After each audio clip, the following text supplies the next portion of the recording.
Good evening.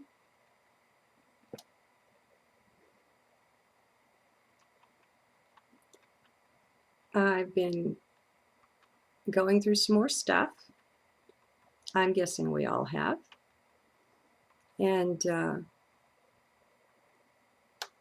looks like I won't maybe be putting journals up quite as often. But I trust that's okay because I'm following heart. So we'll see how that goes. I've mentioned in a number of journals what I've noticed and called a kind of a detachment that's coming on many of us,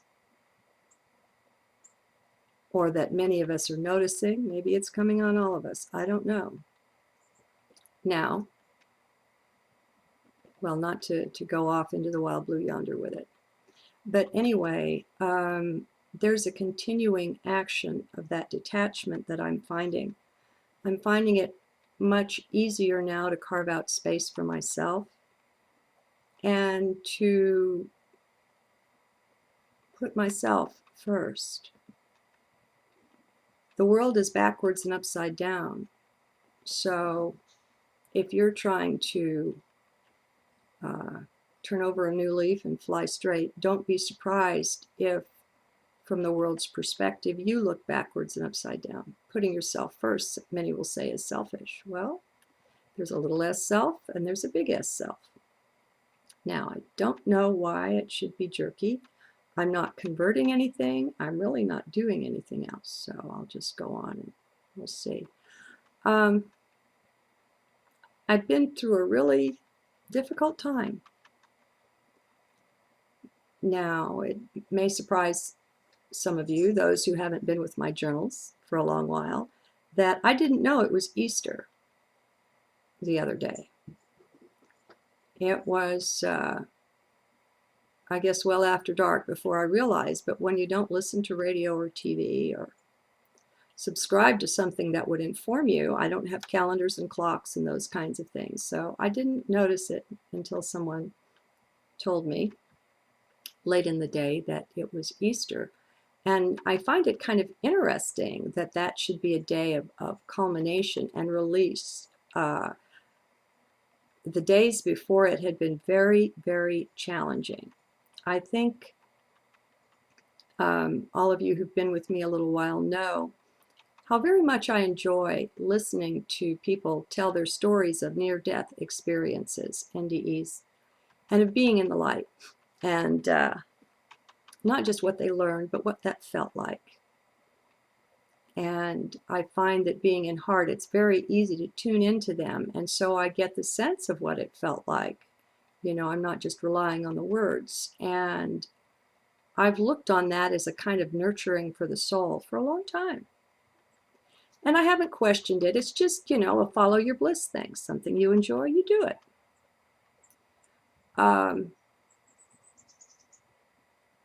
Lately, what's come to me is to question that. Now, I guess maybe a year or two ago, I came across Robert Morning Sky, I think it is.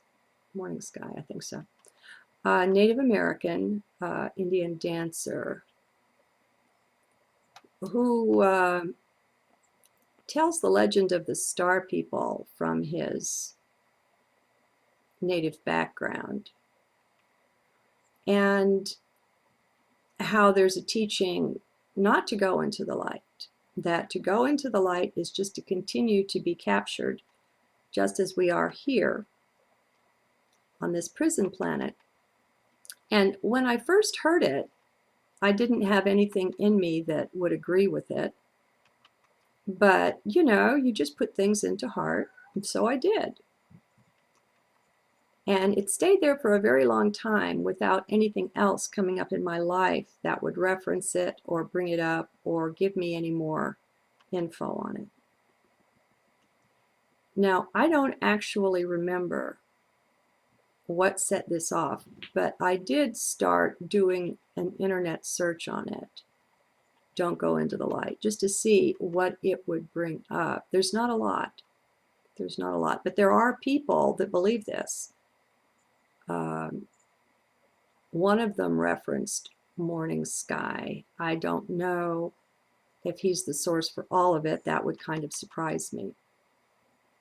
But there's a certain logic to it that if they're, let's just say 4D beings, because I don't believe you find beings practicing any kind of manipulation or evil in the 5th dimension or above. So, you know, in my little cosmology of the mind, I've placed the manipulators in 4D, 3 and 4D. Okay, so when I'm in 4D, I can see the things of 3D from a much clearer perspective. You can see the lower dimensions. And you have, it's just like when you get out of your body, there are a lot of limitations that somehow go with the body. I don't know how that works or why, but when you're out of the body, you can be free of a lot.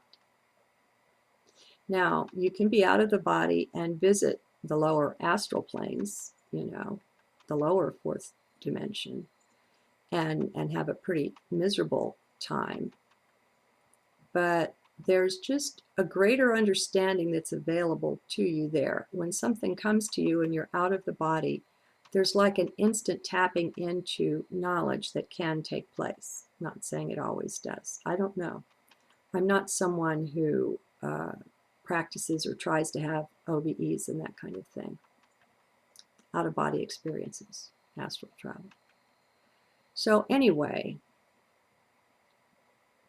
if these beings, the powers that were, that are really running things, are in 4D, operating through their minions here in 3D, then one would think that they would be pretty adept on their own dimension. So there's room to wonder, if they live there, and if I have to truck through there on my way into higher dimensions, could it be that, you know, they would be still out to retain their livestock? That's not my word. That was a channeler brought it through, that that's how they looked at mankind. Some of them. I mean, come on, there's good guys and bad guys everywhere, in every country, on every planet, I'm going to guess. Every, you know, where there's 3D. It's polarity. That's what it is. And so, and apparently even in 4D, there's polarity. They have the upper astral where they can be like beings of light, and they have the lower astral where it's kind of hellish. It's kind of polarized. Anyway, okay, so what happened to me was that I went through, I won't call it a dark night of the soul, but I went through a very challenging period where I was looking at it on a much deeper level.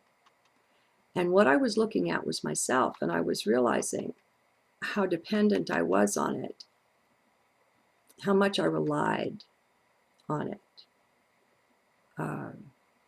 I've been just immersing myself in the NDEs recently, and I don't try to stop myself from doing that, but I'm watching.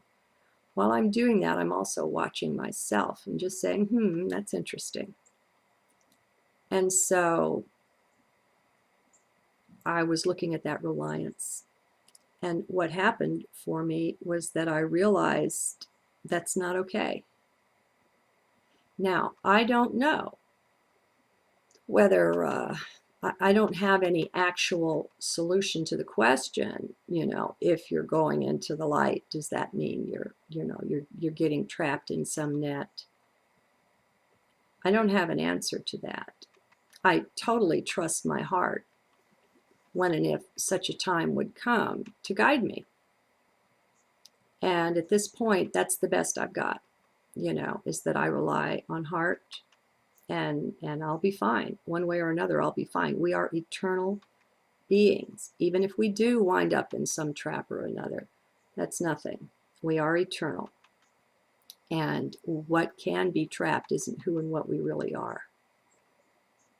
You know, who and what we really are is the one, and there is no they in the one. There's just the one.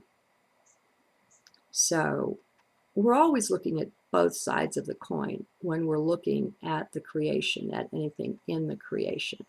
There's always the flip side of the coin where, yes, but, you know, this other thing is also true, that it's all one.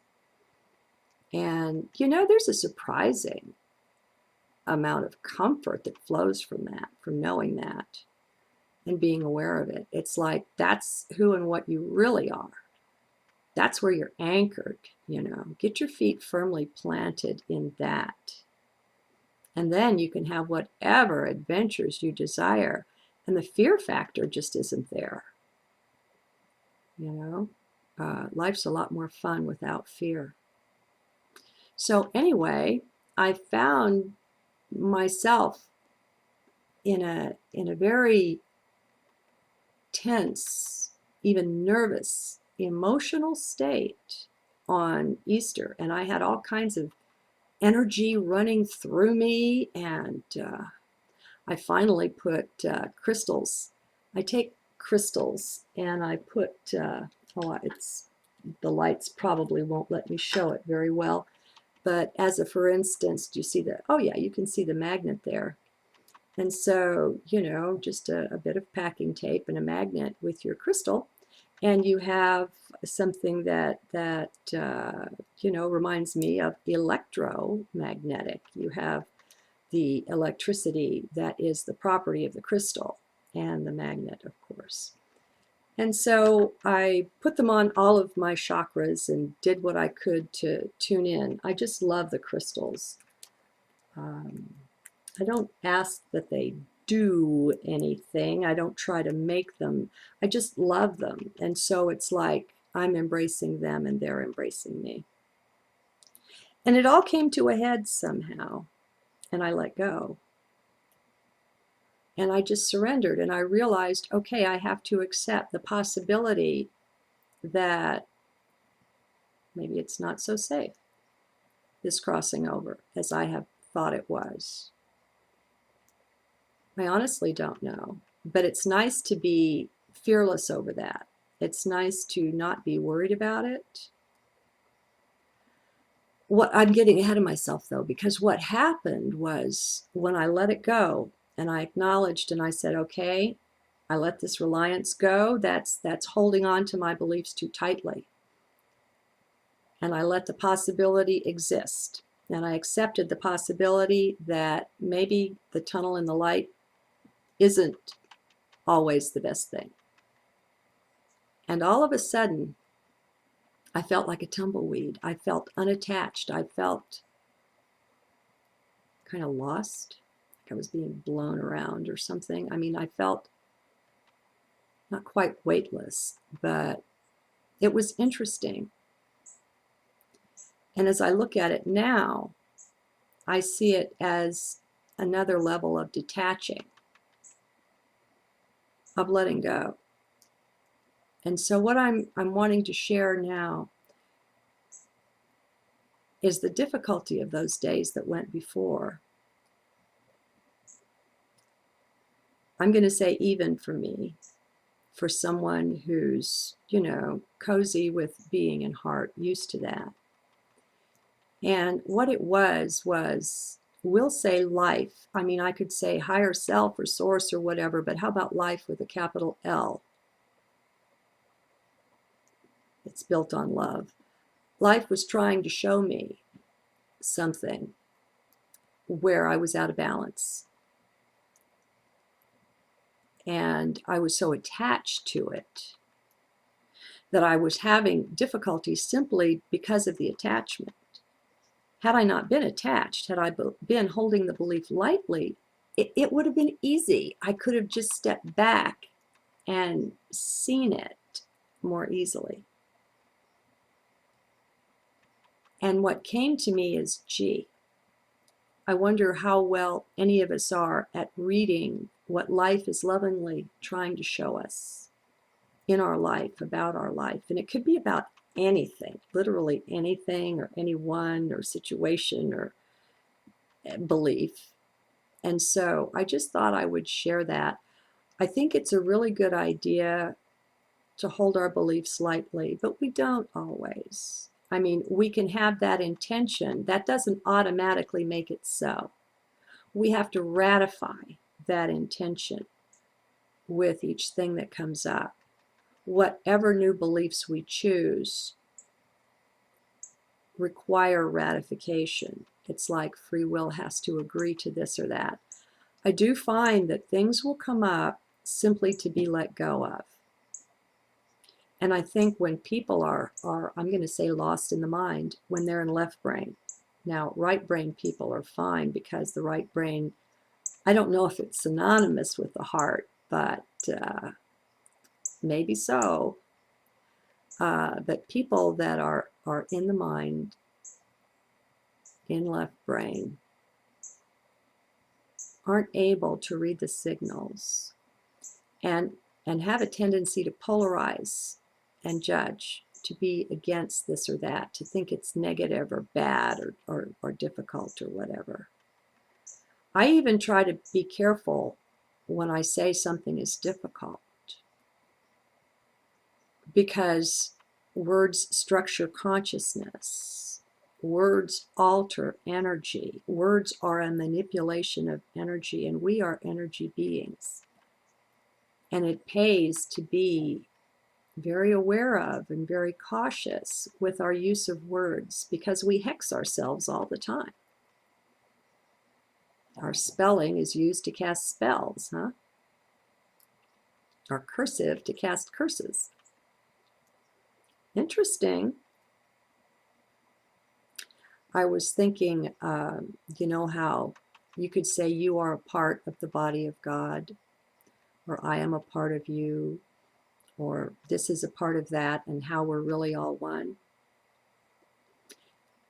And we're just looking at the bits, parts, and pieces. And then you look at the word apart. It means to be away from. And yet when you're saying you're a part of something, you're not saying you're away from it. You're saying you're one with it. Another mystery of the words. Just to be watching, seeing, you know, like now here and nowhere. Like all one and alone. These things, there's no such thing as a coincidence. Words structure consciousness. And so if you say something like, I just can't win, I would suggest it's much better to say, I haven't won yet. Make friends with the word yet. It softens the curse. Hello? You know? It changes the action of the energy. Sure, I can hear some of you thinking, and the word was used to create. Indeed, the word does create. We're creating all of the time with our words, my friends. And we're pretty casual creators here in the West, for the most part. And so perhaps I'll close with that. Have I anything else to offer? Just my heart and all the love that's in it. It feels really nice now. I felt lost for a while, very uncomfortable. I had an anchor, you see. That's what it felt like. It felt like I had an anchor and there was some security there. And then all of a sudden it was gone. And that was the tumbleweed feeling, like I could just blow away in the wind, you know, I'm not tied down to anything. And so I just wanted to bring that to your attention, because I know you guys, and you're going to have some things going on in your life that maybe you didn't quite notice this aspect of. Maybe you were just a wee bit too busy or something. I'm so blessed being here with nothing to do but commune. Sending blessings your way. Good day.